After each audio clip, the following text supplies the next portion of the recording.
اگلے رکوع میں ایک اور چیز بیان ہوئی ہے، فرمایا کہ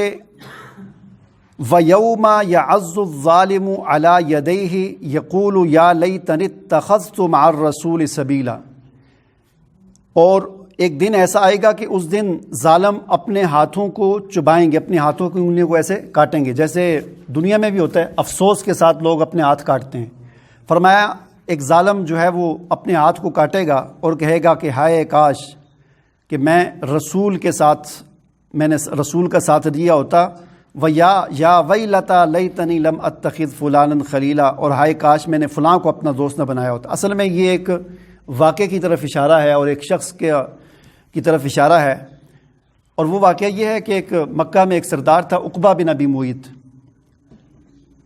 یہ کہیں سفر پر گیا ہوا تھا، وہاں سے جب یہ واپس آیا تو واپس آ کر اس نے اپنے دوستوں کی اور رشتہ داروں کی کھانے کی دعوت کی۔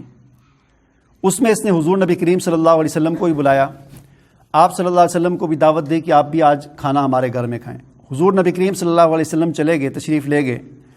اور وہاں پر جا کر آپ صلی اللہ علیہ وسلم نے، باقی سارے لوگ کھانا شروع کر دیا، کھا رہے ہیں، حضور علیہ السلام نے کھانا نہیں کھایا۔ تو اس نے کہا کہ یا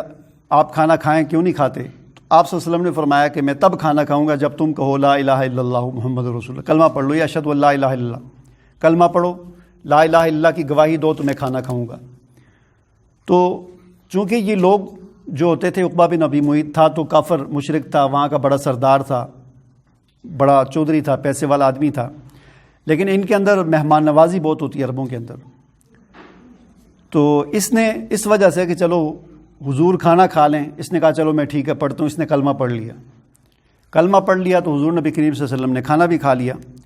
اب یہ جب کھانا کھا لیا تو اس بات کی بعد میں ابو جہل کو پتہ چلا کہ عقبہ بن ابی معیط نے آج کلمہ پڑھ لیا ہے، تو فوراً دوڑتا ہوا آیا عقبہ بن ابی معیط کے پاس اور اس نے کہا کہ مجھے پتہ چلا کہ تم نے کلمہ پڑھ لیا ہے، تم بھی ادھر چلے گئے ہو، ان کے ساتھ شامل ہو گئے ہو۔ تو عقبہ بن ابی معیط نے کہا کہ نہیں میں نے تو ویسے ہی اس لیے پڑھا تھا کہ میں نے کہا چلو کھانا کھا لیں، اس وجہ سے میں نے پڑھا تھا، کھانا نہیں کھا رہے تھے، میں نے دعوت پہ بلایا تھا تو میں نے اس لیے پڑھا۔ ابو جہل کہنے لگا نہیں ایسا نہیں ہو سکتا، مجھے تمہاری بات پہ یقین نہیں آتا،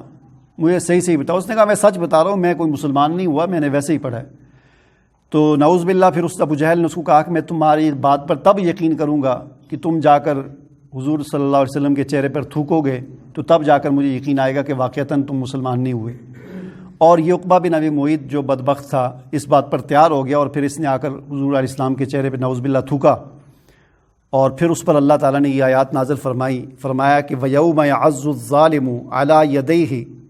اور اس دن کے جس دن یہ ظالم جو ہے نا اپنے ہاتھوں کو کاٹے گا افسوس کی وجہ سے کہ میں نے رسول کا ساتھ کیوں نہیں دیا، میں ادھر ابو جہل کے ساتھ کیوں ہو گیا۔ یا ویلتا لیتنی لم اتخذ فلانا خلیلا،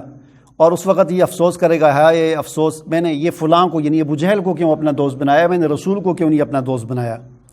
لقد اضلنی عن الذکر بعد اذ جاءنی وکان الشیطان للانسان خذولا، اور یہ